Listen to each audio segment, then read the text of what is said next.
There's no God in Israel that you should inquire Beelzebub, the God of the Ekron. Therefore, you shall not come down from your bed which you go up, but you shall surely die. And he said to him, what kind of man came to meet y'all? What he look like? He was a hairy man wearing a leather belt around his waist. Oh, there ain't nobody but Elijah.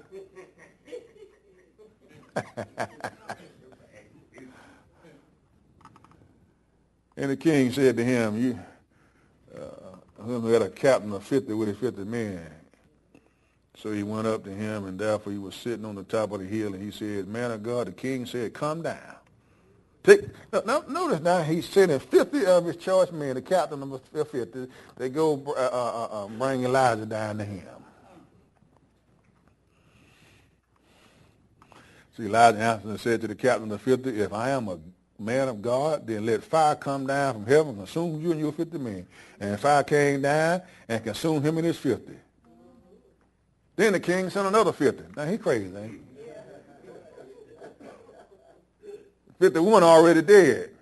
The captain and his men. He answered and said to him, man of God, thus said the king, come down quickly. So Elijah said, if I am a man of God, let fire come down from heaven and consume you and your 50 men. And the fire of God came down from heaven and consumed him and his 50. And he sent a third captain of 50 with his 50 men. And the third captain of 50 men went up and fell on his knees before Elijah. 102 of them already dead. Amen. He go down and plead with him and said, man of God, please let my life and the life of these 50 servants of yours be precious in your sight. Look, fire has come down from heaven and has burned up the first two captains of 50 with their 50, but let my life now be precious in your sight. He got the message. The king didn't get the message. For the king of Israel to consult a pagan god was an insult to the true and living God.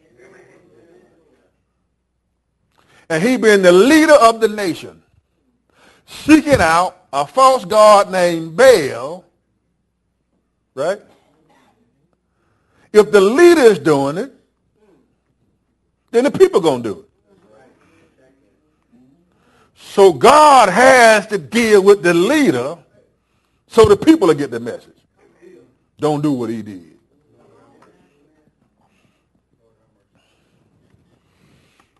Get that now? Our God in Macon.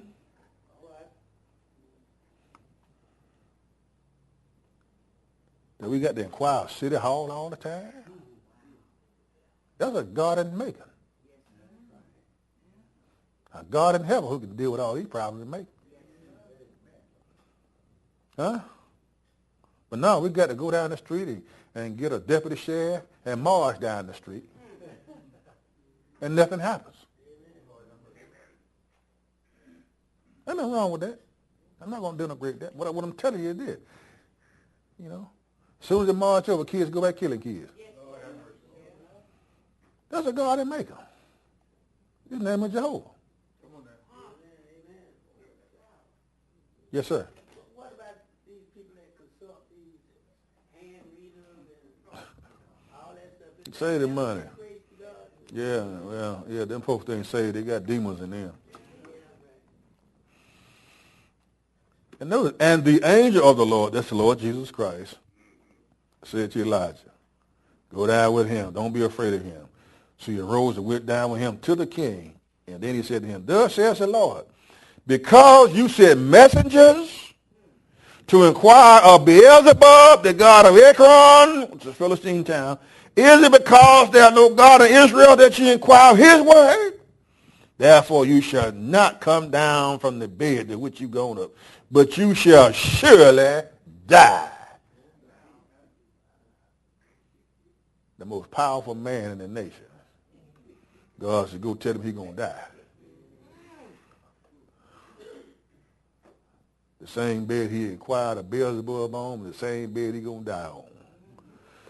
So Isaiah died according to the word of the Lord, which he had spoken, because he had no son. Jehoram became king in his place in the second year of Jehoram, the son of Jehoshaphat, king of Judah. Now the rest of the acts of Ahaziah, which he did, they're not written in the book of the Chronicles of the Kings of Israel. Wow.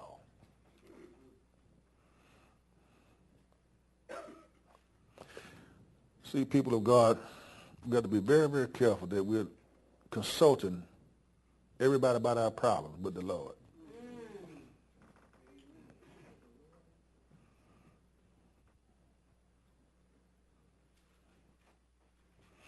And you don't want to make God your problem. Because when God becomes your problem, only God can be your solution. You can't appeal to nobody else. He is the Supreme Court of heaven. There's no more appeals. Nobody else you can appeal to. Mama, dad, sister, brother, auntie, uncle, church, pastor, bishop, whatever.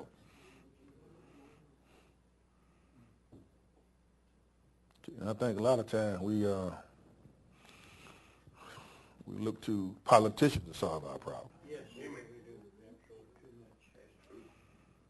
And most of the time, in my opinion, politicians are the problem. They are the problem. Because they're passing all these anti-God laws. See? And the king didn't want to talk to God because he knew he was wrong the way he was living. And you find when folk don't come to church a lot, when they had a habit of coming, then they stop. If they ain't going nowhere else, you know why they stop? They in sin. Sin will keep you from this book. And this book will keep you from sin.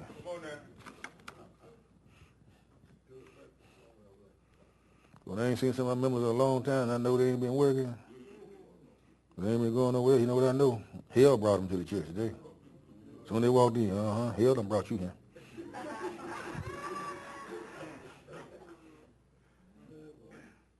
I know it without even knowing what the hell is. I just know what brought them. Huh? You didn't say that about me.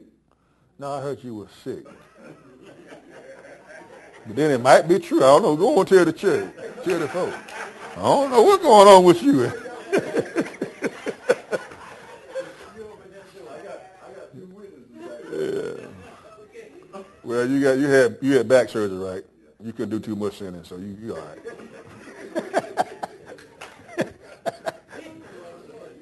Yeah. Yeah. Well, I'm glad you're doing better, man. Yeah. Yeah, we was a fight coming up. Yeah. Sometimes he wins, sometimes I win. But we still friends, ain't that something? Hey, we laugh about it. Yeah, we get our butts whooped by each other. We laugh about it. Man, you should have never hit me that hard, man. You gotta do me like that. I knew when you was under the fig tree. Now, chapter 2, Elijah is going to ascend to heaven, and Elisha is going to take his place. Now, it came about when the Lord was about to take up Elijah to heaven by a whirlwind. Elijah went with Elisha from Gilgal. Then Elijah said to Elisha, stay here, please, for the Lord has sent me on to Bethel. Elijah says, the Lord lives and your soul lives. I ain't going to leave you. I'm going with you to Bethel. Now, the sons of the prophet who was at Bethel came out to Elijah and said, do you not know the Lord will take away your master from you today? He said, yes, I know. Keep quiet. Then Elijah said to Elisha, stay here, please, for the Lord has sent me to Jericho. Elijah said, no. As the Lord lives, as your soul lives, I will not leave you. So he came to Jericho. Now the sons of the prophets who were at Jericho came to Elisha and said to him, do you not know that the Lord will take your master from you today? He answered, I know. Keep quiet. Then Elijah said to him, stay here, please, for the Lord has sent me on to the Jordan. Well, he says, the Lord lives. No, Elisha ain't leaving him. I will not leave you. So the two of them went on, and 50 men of the sons of the prophets went and stood facing them at a distance. When the two of them stood by the Jordan River, Elijah took his mantle and rolled it up and struck the water and divided this way and that. So the two of them crossed over on what kind of ground? What God did, he duplicated the miracle at the Red Sea. That's what he did. Parted the Jordan River. And so when they crossed over, Elijah said to Elijah, ask what I may do for you before I am taken away from you. He said, please let me have a double portion of your spirit. He said, nevertheless, you ask a hard thing. Nevertheless, if you see me when I am taken up from you, it shall be so for you. But if not, it won't happen. Then it happened as they continued on and talked that suddenly a chariot of fire appeared with horses of fire and separated two of them. Elijah went up into the whirlwind in the heaven. And Elisha saw it. And he cried out, my father, the chariot of Israel and his horsemen. So he saw him no more. And he took of his own clothes and tore them into two pieces. And he also took up the mantle of Elijah that had fallen from him and went back. He stood by the bank of the Jordan.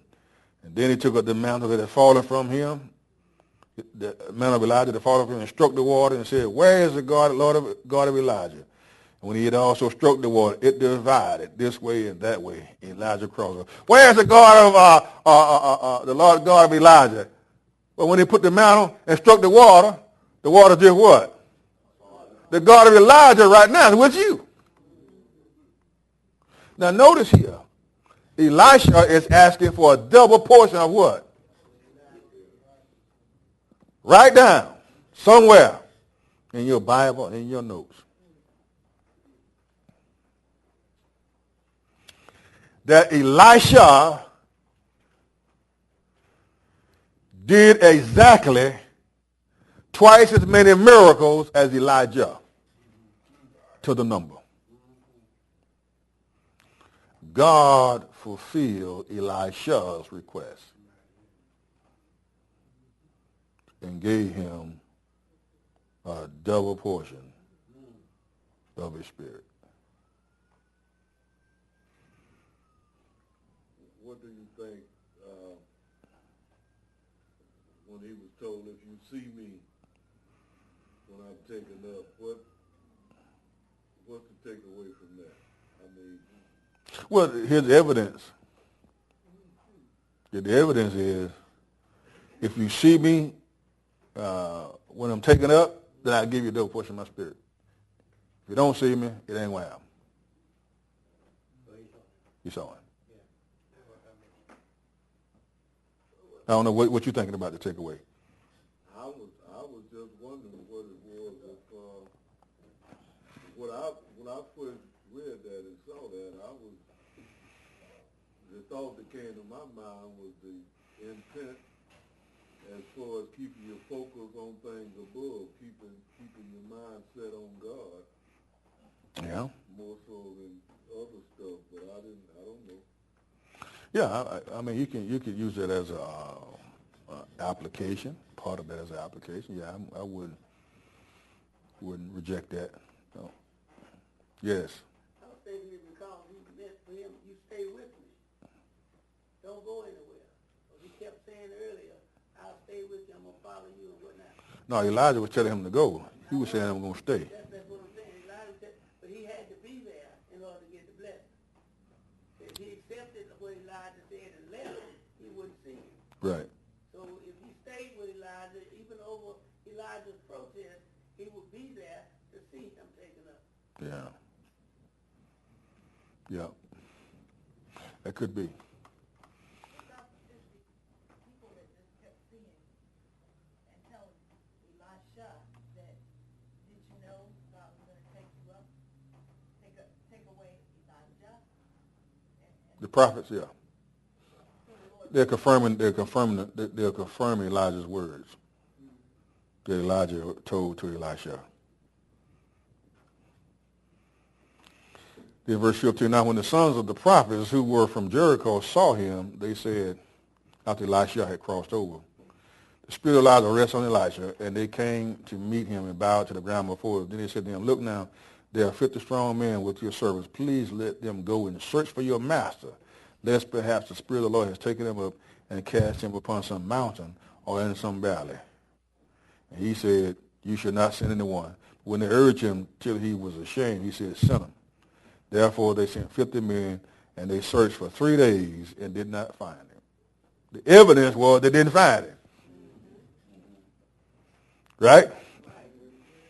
They thought maybe God just had transported him to a mountain or some valley, and they wanted to go out there and look for him. And the evidence that God took him to heaven was they didn't find him.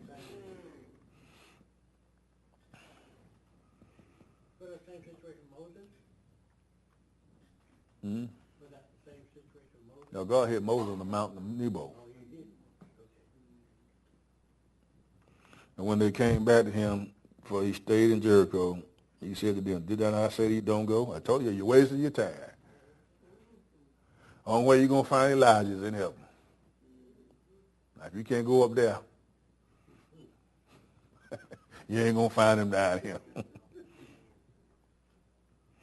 Then the men of the city said to Elisha, please notice the situation of this city is pleasant, as my Lord sees, but the water is bad, and the ground is barren.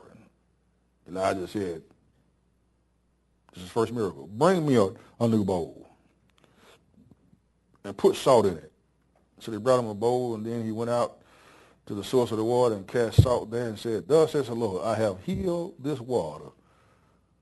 From it there shall go no more death or barrenness. So the waters remain healed to this day according to the word of the Lord. Now you normally don't put salt in water to drink, right? You don't do that. And you normally don't put salt in water to water your flower. It normally what? Kill it. It does the opposite. Doesn't it? Right. You don't drink salt water. Yeah, well, I mean, like you would, regular water. Because after a while, you're going to die. That's why you wonder why sometimes people die in the ocean. You got all that water surrounded by all that water. Why don't they drink some of it? It's salty. They can't drink it. So God is performing a miracle by restoring and healing that which was non-drinkable. So that people wouldn't die no more and the grass could grow some more. What is he doing? He is confirming Elisha's ministry. Now, write this down. The reason why the prophets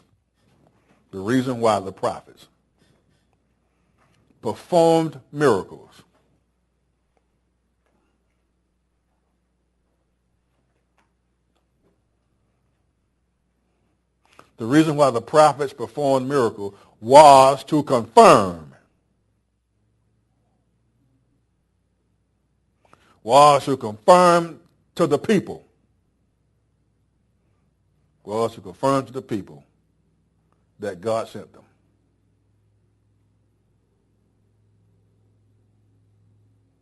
They were God's men. That's the reason why they did it. Well, you got somebody that really love you. Yeah, this is an important. Oh, okay. Okay.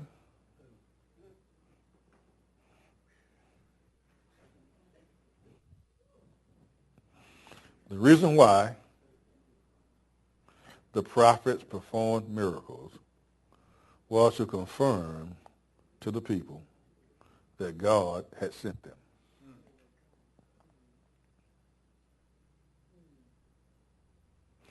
The reason why Jesus performed miracles was to confirm that God sent him.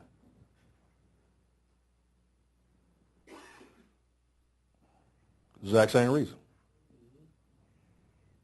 John 20:31 tells you that. There are many signs that Jesus performed that are not written in this book, but these are written that you might believe that Jesus is the Son of God. That you might have life in his name.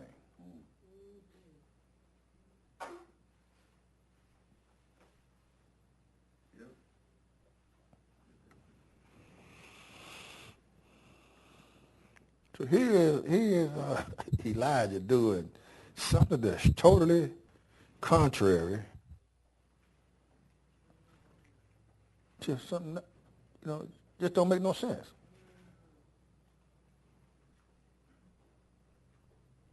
Sometimes God does stuff that just don't make no sense.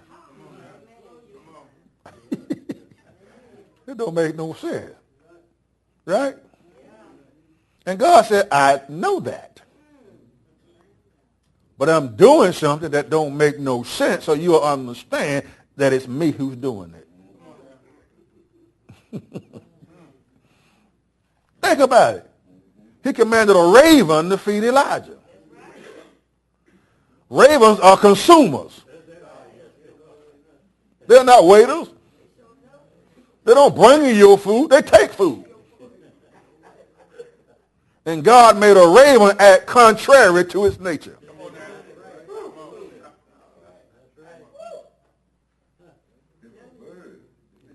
If he can make a bird act something contrary to its nature, he can make salt water act contrary to its nature too. Man, that's an awesome God we serve, ladies and gentlemen. Don't forget that.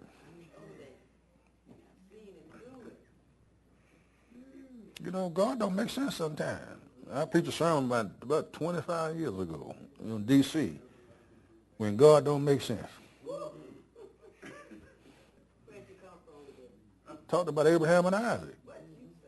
God said told Abraham he's going to be the son of the promise. Then God said, take him and kill him. That don't make no sense. I ain't got no grandchildren yet, Lord. Now you finna kill my boy already. I thought you told me that he going to have seed like the sand of the seashore, more than the stars of heaven. And sometimes God asks you to do some stuff that don't make no sense. But that's what the blessing is.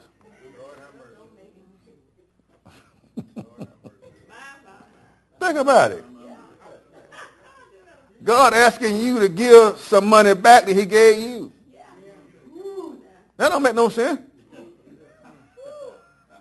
You gave me this money, now you want some of it back? Why you just keep it all? Well, that's what a blessing is. Right? Because when you give to God, it's an act of dependence upon God. And when you don't give to God, you're dependent on your check. And so God will drive the check till you learn. Yeah. Yeah, that's why a lot of folk in the church are struggling. They ain't giving to God like they should. Don't make no sense. Lord, I got these bills I got to pay. You want me to give you $90 out of this $900? I do. Lord, that don't make no sense. It does when you understand all $900 is mine. And I'm letting you keep $880. Isn't that something?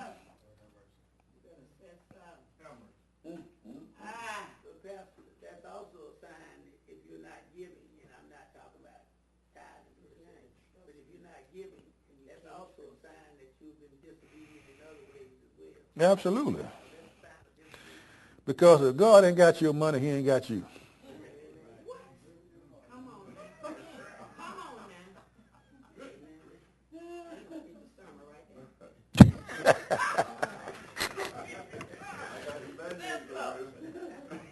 Yeah, if he ain't got your money, he ain't got you. That's right.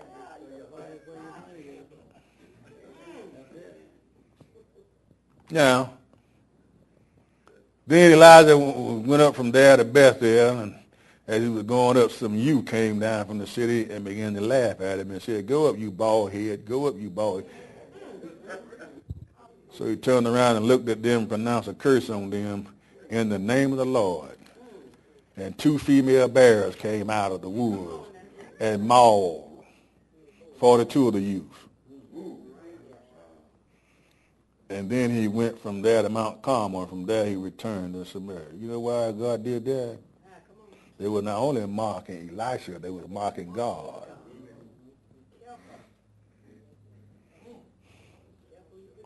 And notice what it said. Two bears came out and mauled 42 of them. So some of them didn't get mauled. God left some of them alive to go tell the story.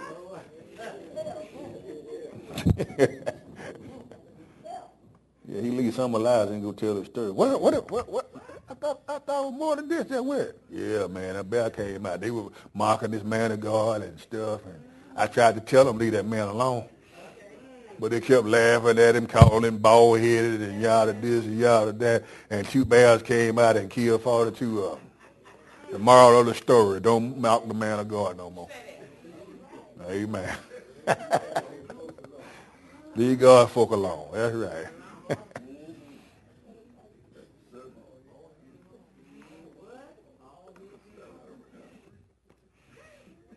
Getting that something? Say it again, sister.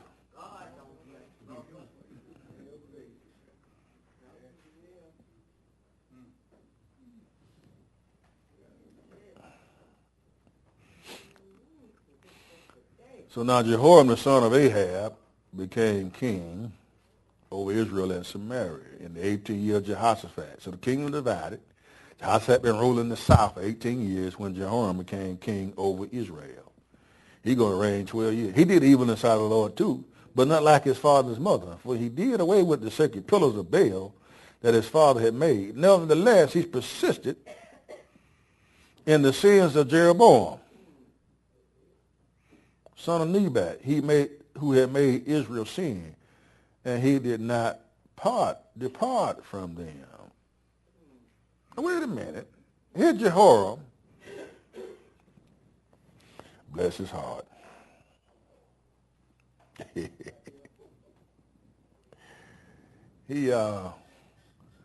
figured out, well, God doing some stuff. I better get right. So he breaks down all the sacred pillars, because the pillars were stone carvings of false gods. He tore all them down. All right. And he thought that was enough. You know how we do? We'll change how we do this, but we won't change how we do that. Now, what was the sin of Jeroboam? He made calves. Idol calves. Remember that idol calves? In 1 Kings 12. As symbols of the true God. So he got rid of one God and kept the other God. You know why he did that? Because even in Egypt, when they came out of Egypt, and had Aaron make the golden calf, Moses on the mountain getting the law, and they down there having a calf made, and they were having orgies. In Numbers 32, it tells you. It says, and Israel rose up to play. That's the King James word. The Hebrew said sexual orgies.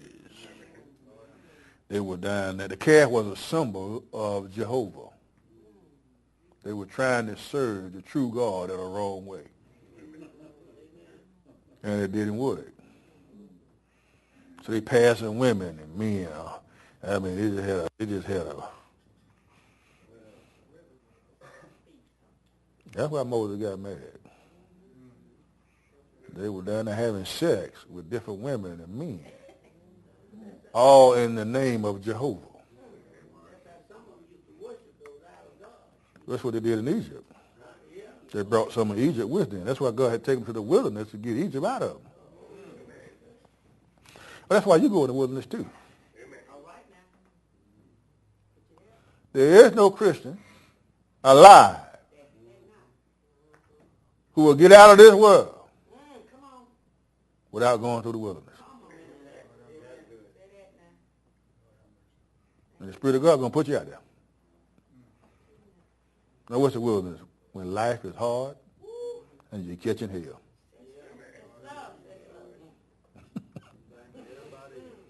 What is God doing? He's getting all that stuff out of you you've been doing before you got saved.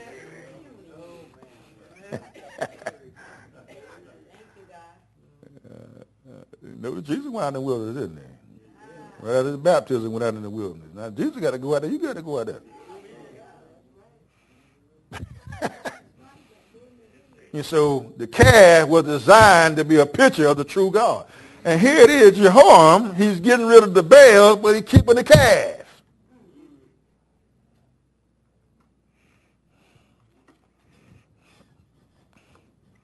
He didn't go far enough. Now, Mesha, the king of Moab, was a sheep breeder and regularly paid the king of Israel 100,000 lambs and wool 100,000 rams. But it happened when Ahab died that the king of Moab rebelled against the king of Israel. So King Joab went out of Samaria at the time and mustered all Israel, and they went and sent to Jehoshaphat, king of Judah, saying, the Moab don't rebel against me now. Will you come go with me and fight against him? He said, I'll go up. I am as you are, my people as your people, my horse as your horse. And he said, which way shall we go up? And he said, by the way of the wilderness of Edom. Edom is way down south. And so the king of Israel went with the king of Judah and the king of Edom, and they marched on a roundabout route 7 days. And there was no water for the army, nor for the animals to follow. And the king of Israel said, at last, for the Lord has called these 3 kings together to deliver them into the hand of Moab. But Jehoshaphat said, is there not a prophet of the Lord here, that we may inquire of the Lord by him? And so one of the servants of the king of Israel said, Elisha, the son of Shaphat, is here, who poured water on the hands of Elijah. And Jehoshaphat said, the word of the Lord is with him. So the king of Israel and Jehoshaphat and the king of Edom went down to him. And when Elisha said to the king of Israel, what have I to do with you? Why are you coming to see me? Go to your prophets. Go to the prophets of your father and the prophets of your mother. But the king of Israel said, no, for the Lord has called these 3 kings together to deliver into the hand of Moab.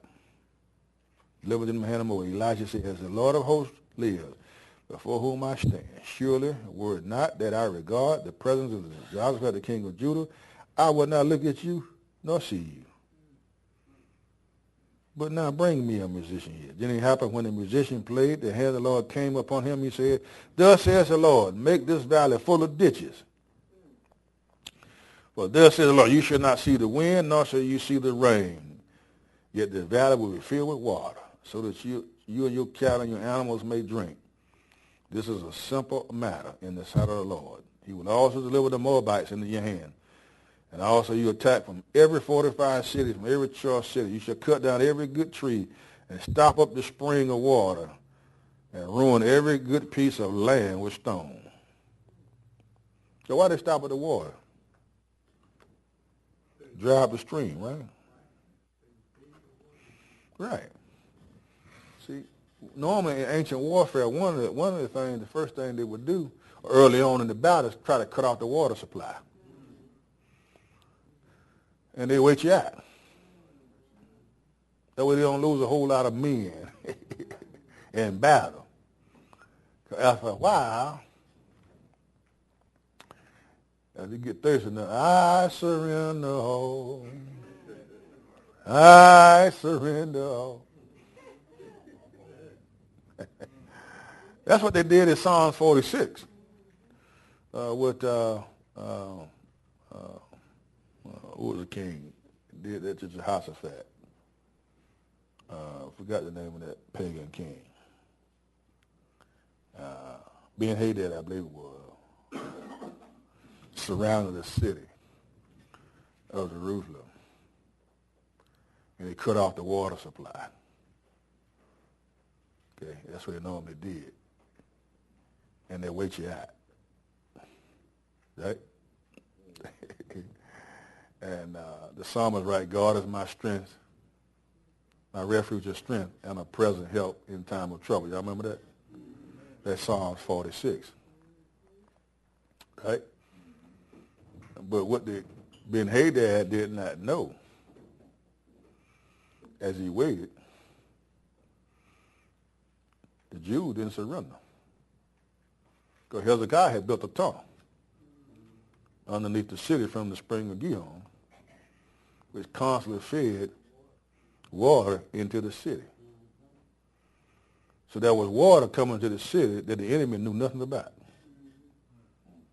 That God was continually strengthening his people and nourishing his people with what the enemy didn't know.